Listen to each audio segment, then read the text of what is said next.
Put your hand on this wall right now, and you are touching a structure so heavy that it measurably slowed down the rotation of planet Earth. Not a metaphor, not an exaggeration, an actual scientifically measured change in how fast this planet spins, caused by one piece of concrete and steel holding back 42 trillion liters of water in a reservoir longer than England is wide.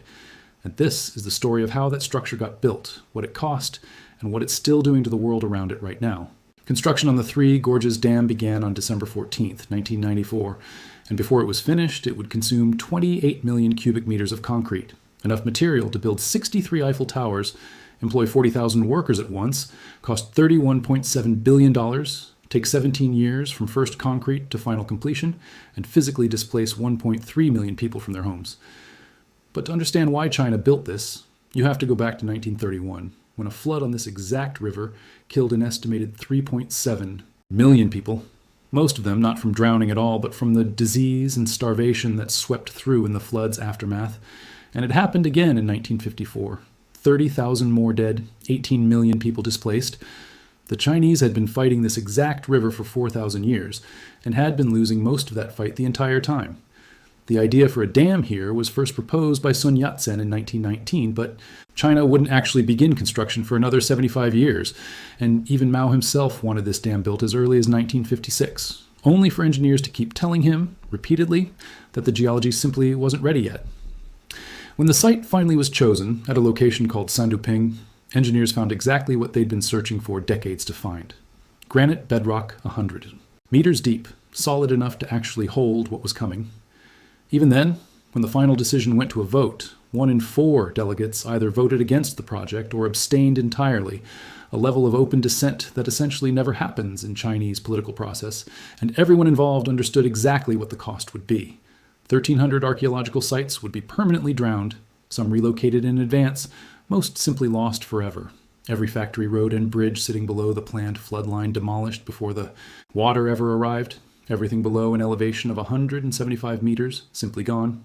A ridge along the riverbank had been carved with flood-level records stretching back 1,200 years, an actual physical record of the river's history in stone, and the dam drowned that too. It now sits roughly 40 meters underwater. The Ba civilization had lived along this stretch of river 4,000 years earlier, and their ancient tombs had to be excavated and removed in pieces before the water came for them as well. Construction began, appropriately, not with the dam itself, but with giving the Yangtze somewhere else to go. A full kilometer of solid rock carved out by hand and dynamite, blasting around the clock, 80,000 sticks of dynamite used in the first year of construction alone, and the river obeyed. The main riverbed ran completely dry for the first time in all of recorded history. A river that had drowned millions of people over the centuries reduced for a moment to nothing at all. Engineers had exactly 6 years to build before that water was scheduled to return. The first task was excavating 102 million cubic meters of rock and earth directly from the riverbed itself, blasting as deep as 40 meters in some sections, until crews reached fresh, completely uncracked granite underneath. A stone wall was built across part of the exposed riverbed, and the Yangtze fought back immediately, constantly trying to shift and undermine the structure even as workers kept building against it. 30,000 cubic meters of water per second still moving through the remaining channel, swallowing boulder after boulder as fast as crews could drop them in. Concrete was then poured directly over that rock wall, an 8-month process that finally succeeded in splitting the Yangtze in two, and pumps ran continuously, 24 hours a day, drying out sections of the actual riverbed so construction could genuinely begin at the bottom of a major world river, workers drilling into exposed granite with the current of the Yangtze running just meters away on either side. Then they found it, a fracture running through the granite foundation itself, and the moment it was discovered, 6 full months of construction stopped immediately, while crews injected 45,000 tons of grout directly into the rock, sealing every single fracture they could find before a single additional meter of dam was allowed to rise. And when they finally finished, the resulting foundation tested harder than the original, unmodified granite around it. On December 14th, 1994, the very first permanent concrete of the Three Gorges Dam finally hit the ground, poured in sections 20 meters wide and 3 meters tall, following a relentless rhythm. Pour, cure, build the next form, repeat, that consumed 3 million cubic meters of concrete per year, a world record maintained for 3 consecutive years running. Pours were conducted at night specifically to prevent heat-related cracking, because concrete this thick actually generates significant internal heat as it cures, effectively burning itself from the inside if left unmanaged, and cold water was circulated. through embedded pipes inside the curing concrete to keep internal temperatures below 26 degrees Celsius, each individual section taking roughly 3 weeks to properly cure before the next layer could go on top. By 1996, the dam had reached 30 meters. By 1998, 60 meters. By 2000, 100 meters. The pour never stopped. And standing at the base of that structure, with a section of concrete overhead that had been continuously poured and built upon since 1994, you genuinely cannot understand the true scale of it until you're physically standing beneath it. Alongside the dam wall itself, a 5-chamber ship block was blasted directly out of a mountain by hand and dynamite, each chamber 280 meters long, engineered around a deceptively simple principle. To lift a 10,000-ton ship, you don't need cranes or hoists at all. You simply move water, fill the chamber, and the ship inside rises with it. Each lock gate weighed 850 tons, requiring specially built cranes engineered specifically to lift them into position. And every single hinge weld on those gates was X-rayed for hidden cracks, because a single gate failure would trap a ship, permanently and effectively kill the entire lock system. In 1998, the Yangtze broke through unexpectedly, flooding 15 meters of active construction zone completely underwater overnight, and crews spent 72 straight hours pumping the site dry again, checking every single bolt in the structure before pouring was allowed to resume. But the single most dangerous day of the entire project came on November 8, 1997, the day engineers had to fully close the diversion channel and redirect the complete flow of the Yangtze River, 11,600 cubic meters of water per second, using nothing more sophisticated than dump trucks dropping boulders into the current at a rate of 1 boulder roughly every 30 seconds. The river actively fighting every single person working that operation in real time. They closed the 3rd longest river on Earth using trucks and rocks in just 6 hours, and one engineer present that day later admitted he still, to this day, can't quite believe it actually worked. Deep inside the mountain beside the dam, the powerhouse itself sits in an underground cavern roughly the length of 3 football pitches, home to the actual turbines that would eventually generate the dam's electricity.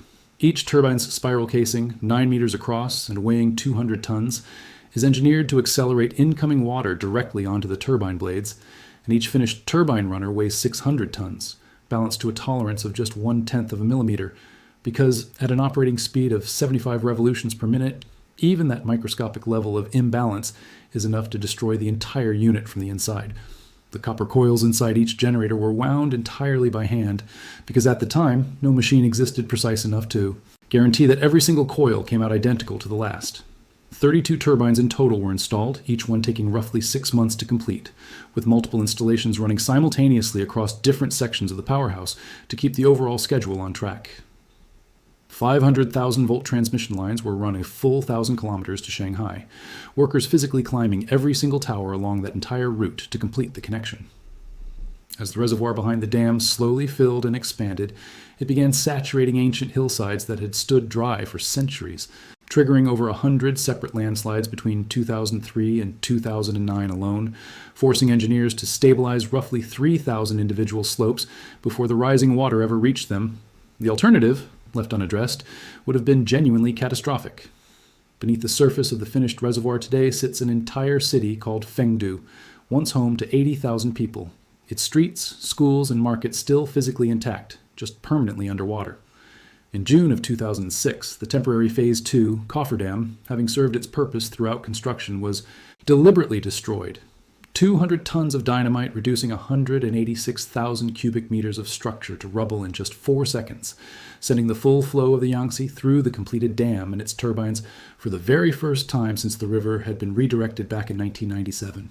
Back in June of 2003, turbine number 1 had already spun up for the first time, sending the very first electricity generated by 3 gorges into the national power grid, and from 2003 through 2012, each additional turbine brought online added roughly 700 more megawatts of capacity to the system, 1 unit at a time. By 2006, the main dam body itself reached full completion, 185 meters tall, 2,309 meters wide, the largest dam ever constructed by human beings.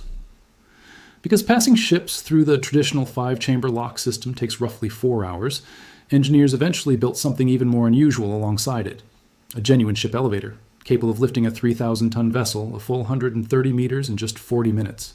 Through the dam's spillways, up to 116,000 cubic meters of water can be released every single second, a volume equal to 27 times the flow of Niagara Falls. And this single structure, now, generates more electricity than any structure human beings have ever built. And, separately, provably measurably, it slowed the rotation of the entire planet.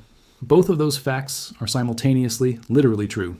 Entire existing cities along the reservoir shoreline, including Fengdu, Wushan, and Wangxian, were completely flattened before the water arrived.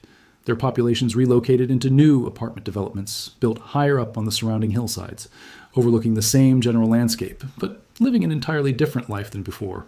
And for many residents, none of it ever quite felt like home again.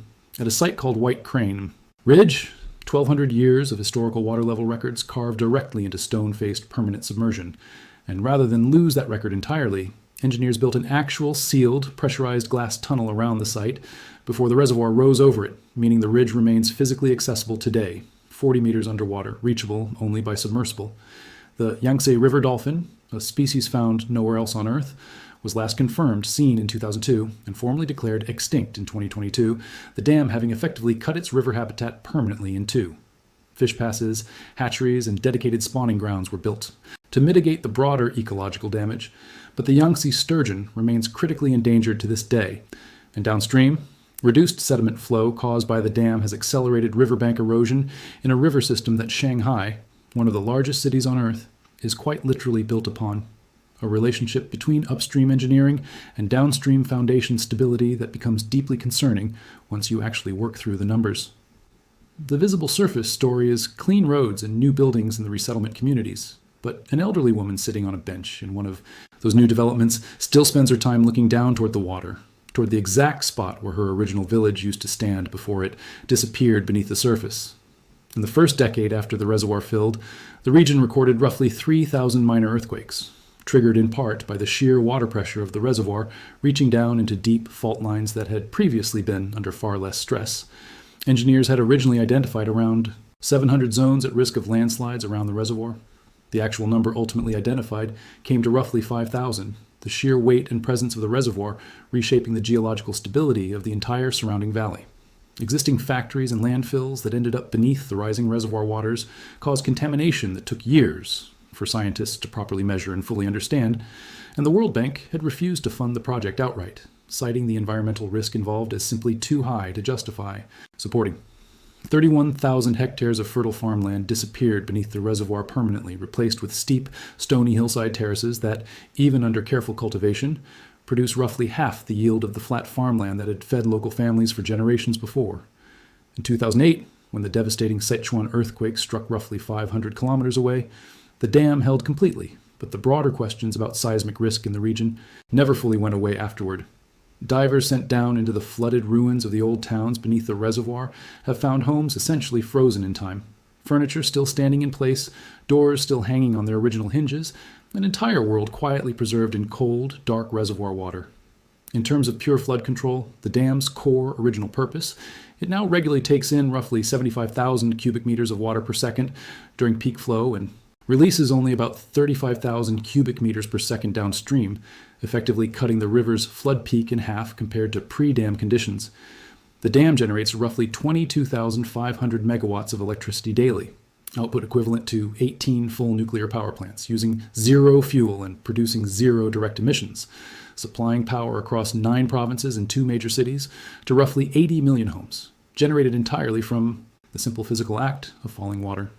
Before the dam existed, ocean-going ships physically couldn't pass through the Three Gorges River section at all. Afterward, annual shipping volume through the area rose from roughly 10 million tons to over 100 million tons per year, with the 5-chamber lock system lifting vessels a combined 113 meters in elevation, each ship ultimately exiting into the calm reservoir sitting level with the surrounding mountains, rather than the river valley far below. During a serious drought in 2022, the reservoir level dropped 10 meters, and power output from the dam fell by 40% almost immediately, a shortfall significant enough that all of China noticed and felt the effects. Even so, the dam's clean generating capacity has allowed China to retire roughly 50 coal-fired power plants, preventing an estimated 100 million tons of carbon dioxide emissions every single year, 22,500 megawatts generated directly beneath the control room, so quiet that the loudest sound in the entire facility is simply the building's own ventilation system. The sheer mass of water now held in the reservoir actually shifted a measurable portion of the Earth's total mass distribution, and as a direct, scientifically confirmed result, the length of an Earth day increased by roughly 0.06 microseconds, An almost unimaginably small number, and yet real, measured, permanent, caused entirely by one structure built by human hands. The dam's silt accumulation problem remains genuinely unresolved even decades later. Roughly 40 million tons of sediment now settle into the reservoir every single year, slowly, constantly raising the level of the reservoir floor over time. And once annually, engineers deliberately blast accumulated silt back out through the dam's spillways in an attempt to manage the buildup. A solution that works, but only partially, buying time rather than solving the underlying problem outright. The dam itself sits directly on a known fault line, a fact engineers have been aware of since 1959, and monitoring of that fault has never stopped since construction began. The risk, however small day to day, has never fully disappeared either. Remarkably, the concrete forming the dam's core structure, now over 30 years old in its earliest sections, is technically still hardening even today, because concrete kept consistently wet, as this structure is by design, continues gaining measurable strength for up to a full century after its original pour. In the shiplock and elevator system, over 200,000 vessels have been lifted since 2015 alone, with not a single mechanical breakdown, and not a single significant operational delay, recorded across that entire span. Right now, at this exact moment, somewhere on this structure, a 10,000-ton ship is being lifted up the equivalent height of a mountain using nothing but the physical properties of water. Inspection tunnels built directly inside the dam wall are walked by engineers every single week, specifically searching for any sign of water seepage through the structure. To date, none has ever been found, but the dam does have a genuine acknowledged lifespan, somewhere between 100 and 150 years, engineers estimate, before the ongoing silt accumulation problem ultimately wins the long-term battle against the reservoir's usable capacity. And China, quite openly, does not yet have a long-term solution for what happens after that point arrives. They were told for decades that this simply could not be built. Then they built it anyway, and it changed the rotation of the planet in the process, which is, in a very real sense, exactly what human beings are capable of at their most determined.